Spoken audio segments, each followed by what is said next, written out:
Hey there, thanks so much for joining me today. I'm Jackie, and in today's video I'm going to show you how I made the pane on the left in this antique vintage window. This is part 2 in a 3-part video series I'm doing to show you this sea glass mosaic, and in part 1 I showed you the center pane, and join me for this video and I'm going to show you how I made the pane on the left. And for this one, I'm going to do a time-lapse video, so I'll give you a bit of an intro, and then you can watch me create this whole pane of glass, start to finish, on time-lapse. Hope you enjoy this one.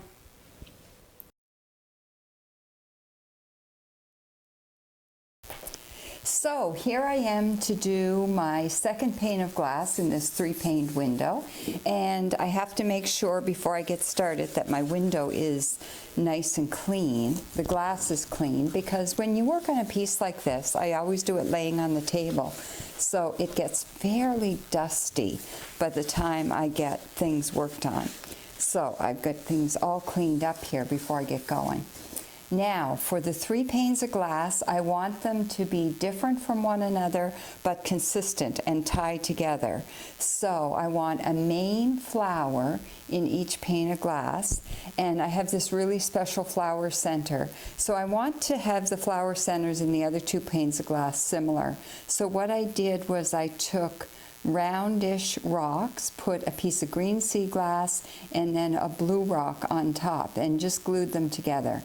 So I'm going to have a similar center in each of these. And I want both of these flowers to be lower than this flower, but not in line with it, but not in line with each other either.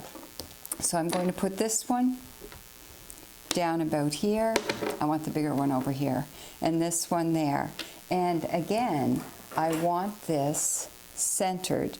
So I'm going to measure using my ruler here to make sure that I get this centered in the middle. There we go. And I'm going to glue that in place before I even get started. So I'm using my Quick Seal adhesive caulking here, and I'm going to get this all glued into place.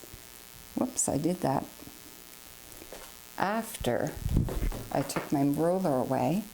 But it hasn't set yet, so I can make sure that it's lined up exactly in the center where I want it to be. There we go. Now, for my main flower in all 3 of these, I want my biggest one in the middle, so I want my pieces of glass here for this flower to be smaller than my center flower, but bigger than any other flowers in my piece. So there we go. I picked out some beautiful pieces of white sea glass for that. And then I'm looking at my other flower centers, and I want to have quite a few interesting flower centers. I got this piece of really cool white glass, and I glued a piece of green to it. And I'm going to put that up near the top, and then put some kind of skinnier pieces of sea glass to make it a really cool type of flower, but it's almost like some sun shining down from the sky.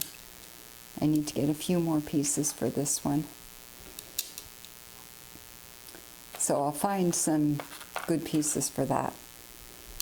And for my other flower centers, I've picked out 3 blue centers, because I want to look at what can I tie from this pane of glass into this one. So I've got 3 blue centers.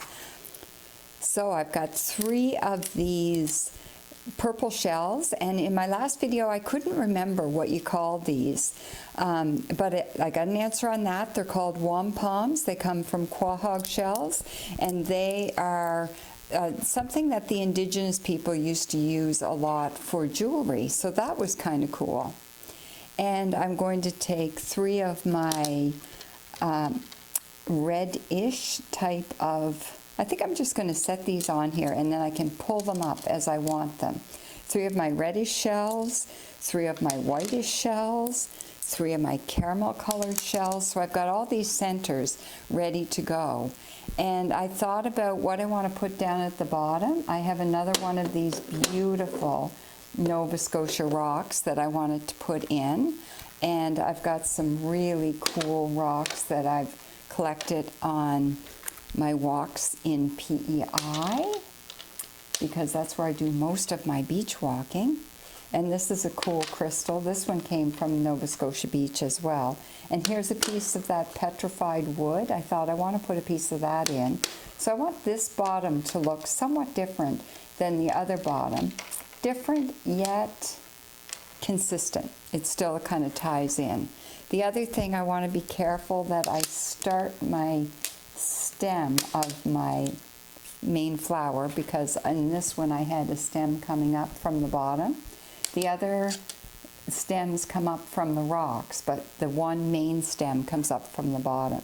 So I'll just stick a few pieces of brown there so I don't forget to put that in.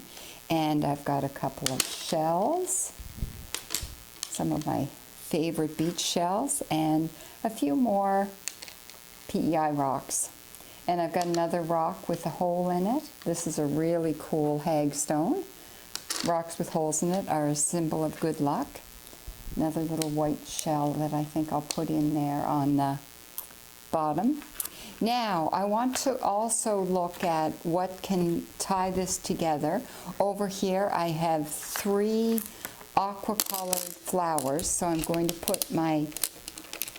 to take some of my aqua-colored sea glass and set it out so that I'm consistent in doing 3 aqua-colored flowers here as well.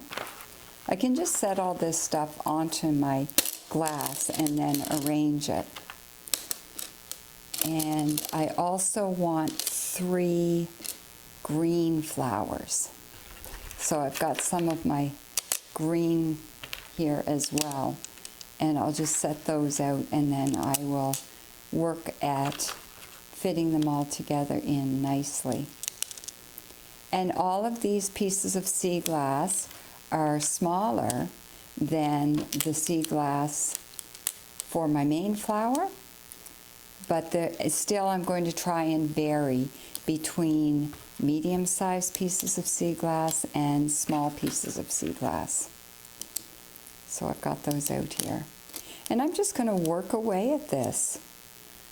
I am having not the greatest of days because I've got a really sore throat and cough due to cold. So it's a good day for me to stay away from people, isolate myself in my home, and just play with my sea glass. Oh, and I have this really cool thing I'm going to put at the bottom.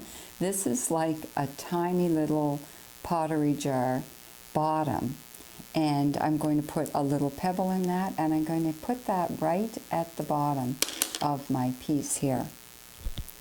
And where I have one flower that's made of sea pottery over here, I'm going to do a flower over here as well.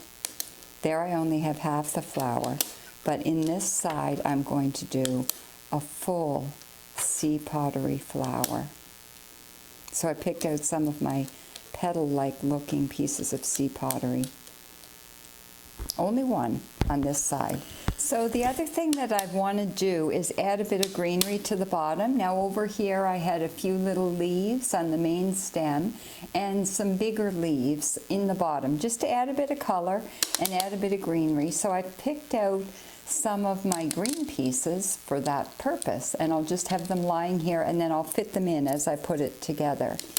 So for this video, what I'm going to do is put my camera on time-lapse and let you watch me pull this whole piece together on a time-lapse. I really hope you enjoy this video and you enjoy seeing how I get all my flowers interlocking with one another. And besides, you don't want to listen to me talk today because of my sore throat. I'm sounding fairly scratchy. So enjoy this video.